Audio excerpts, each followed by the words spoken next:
స్వయంభూ గణపతి క్షేత్రాల్లో అయినవెల్లి ఒకటి. కృతయుగం నుండే నెలకొని ఉన్నట్లుగా చెప్పబడుతున్న ఈ స్వయంభూ గణపతి అత్యంత మహిమాన్వితుడు. దక్ష ప్రజాపతి దక్షయజ్ఞం నిర్వర్తించే ముందు ఈ వినాయకుడిని పూజించి పునీతుడైనట్లుగా క్షేత్రపురాణం చెబుతోంది. వ్యాస మహర్షి దక్షిణ దేశ యాత్ర ప్రారంభంలో ఈ పార్వతీ తనయుణ్ణి ప్రతిష్ఠించారు అని మరొక కథ వ్యాప్తిలో ఉంది. ఈ సిద్ధి వినాయకుడిని భక్తిగా తలుచుకుని ఏ కార్యం తలపెట్టినా జయప్రదంగా నెరవేరుతుందని భక్తుల నమ్మకం. ఈ అయినవెల్లి గణపతికి గరిక పూజలన్నా కొబ్బరికాయ ముక్కలన్నా ఎంతో ఇష్టం. అందుకే ఈ క్షేత్రం గరిక పూజలకు కొబ్బరికాయ ముక్కలకు పెట్టిన పేరు.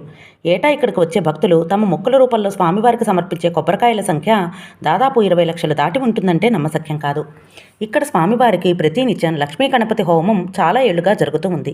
అదేవిధంగా ప్రతి ఏడాది ఇక్కడ స్వామివారికి వసంత పంచమి రోజు లక్షల సంఖ్యలో పెన్నులతో అభిషేకం చేయించి వాటిని విద్యార్థులకు అందజేస్తూ ఉంటారు. ఇక్కడ భక్తులు స్వామివారికి తమ కోరికను చెప్పుకుని ఒక్క కొబ్బరికాయను కొడితే సిద్ధి వినాయకుడు తమ కృపాకటాక్షాలతో భక్తుల కోరికలు తప్పక నెరవేరుస్తారు అని పెద్దలు చెప్తూ ఉంటారు. శ్రీమాత్రే నమః.